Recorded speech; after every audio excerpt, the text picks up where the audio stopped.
Президенттин күйөө баласы жарым финалда жеңилип калды. Бүгүн 7 апрелде Бишкекте өтүп жаткан Азия чемпиондугунун жарым финалында Амантур Исмаилов Казакстандык атаңдашына 1-3 эсебинде утулуп калды. Дегени менен анын колу байге үчүн күрөшүү мүмкүнчүлүгү сакталат. 72 кг салмактагы балбан грек-рим күрөшүнөн индиялык атаңдашын 8-0 эсебинде утуп, жарым финалга чыккан болчу. Белгилей кетсек, Исмаилов былтыр февраль айында президент Садыр Жапаровдун карындашы Лазат Нуркожоевага үйлөнгөн. Кыргызстандан гуманитардык жардам Иранга жетти. Кыргыз Республикасынын гуманитардык жардам кербени учурда Түркмөнстан менен Иран Ислам Республикасынын чектешкен аймагына жакын Серахс шаарына жетти. Бул тууралуу Өзгөчө кырдаалдар министрлигинин басма сөз кызматынан билдиришти.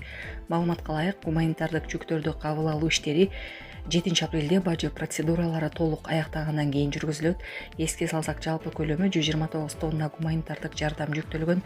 Өзгөчө кырдаалдар министрлигинин 7 унасы 3 апрелде Кыргызстандан сапар алышкан. Автокырсыкта жабыркаган жоокердин туугандары президентке кайрылды. Лейлик районундагы Ак суу чек ара бөлүмүндө кызматын өтөп жатып, автокырсыкта жаратылган 19 жаштагы жоокер Данияр Нурбековдун апасы Бактыгүл Ажиматова уулунун өмүрүн сактап калууну өтүнүп, мамлекет башчыга кайрылды. Ал уулу 3 күндөн бери эсине келе албай, комада жатканын белгилеп, анын өмүрүн сактап калууну суранууда. Оштон келген врачтар операция жасап коюп эле кетишиптир. Бул жердеги врачтар 72 саат күтөбүз деп жатышат. Мен уулумдун өлүмүн күтөмүнбү деп ыйлаган эне президент Садыр Жапаровдон бул ишти өз көзөмөлүнө алуусун жана кырсык болгон окуянын кылдат иликтенишине кийлигишүүсүн суранды. Лейликтеги жолдо аскердик унадан ыргып кетип, эсине келе албай жаткан жоокердин маселеси 7 апрель күнү жогорку кеңеште да көтөрүлдү.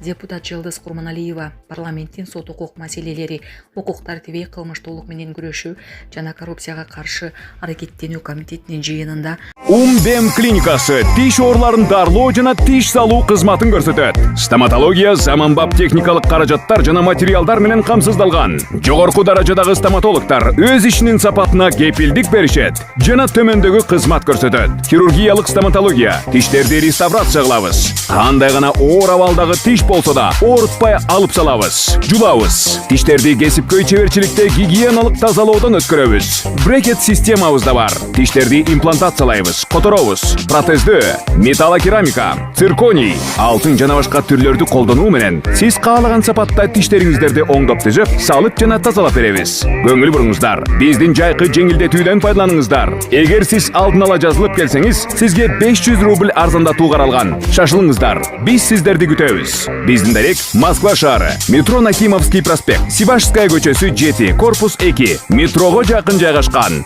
5 мүнөт гана жөө басасыз. Байланыш номеру +7 925 103 22 77. Баш прокурордун орун басары Максат Асаналиевден бул ишти жеке көзөмөлүнө алуусун өтүндү.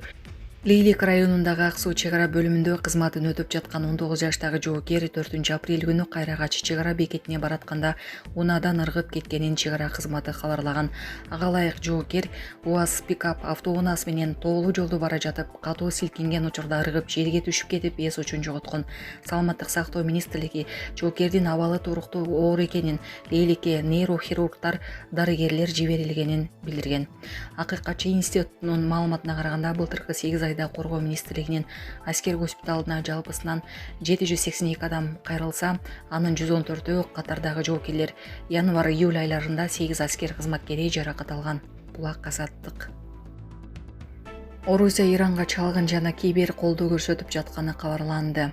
Орусия Иранга жашыруун колдоо көрсөтүп, спутниктен алынган сүрөттөрдү бөлүшүп жана кибер операцияларга жардам берип жатканын Украинанын чалгын кызматынын документтерине таянып, Reuters агенттиги жазды. Маалыматта айтылгандай, март айынын соңунда орусиялык спутниктер жакынкы жагыштагы 11 өлкөдө кеминде 24 жолу байкоо жүргүзүп, 46 объектти, анын ичинде АКШнын аскердик базаларын, аэропортторду жана мунай кендерин картага түшүргөн. Документте бул байкоолордон кийин көп өтпөй Иран ракета жана дрон жабуулдарын күчөткөнү белгиленет. Reuters агенттигинин батыштагы аскердик булактары да бул маалыматты ырастап, Орусиянын спутниктик активдүүлүгү жана чалгын маалымат менен бөлүшүүсү күчөгөнүн белгилешкен. Украинанын чалгын кызматы Москва менен Тегеран ортосунда маалымат алмашуу үчүн туруктуу байланыш каналы бар экенин белгилейт. Документте кибер тармактагы кызматташтык да күчөп жатканы айтылат. Орусиялык жана ирандык хакердик топтор аймактагы инфраструктурага каршы чабуулдарды координациялап жатышы мүмкүн экени жазылды.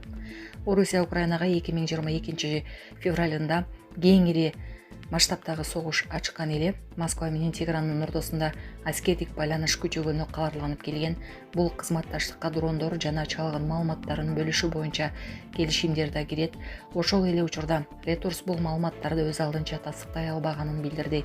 АКШ өкүлү болсо тышкы колдоо Американын Ирандагы операцияларынын натыйжалуулугуна таасир эткен жок деп белгилеген.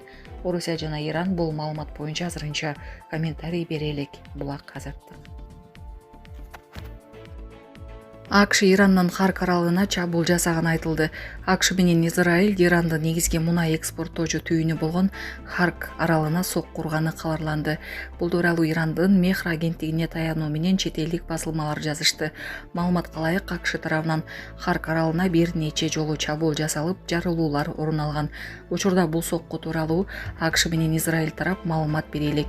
Харк аралы чаган болгону менен анын аймагында ири мунай сактоочу жайлар жана экспорттук терминалдар жайгашкан. Иран экспорттогон мунайдын 90% дал ушул арал аркылуу дүйнөлүк рынокко чыгат.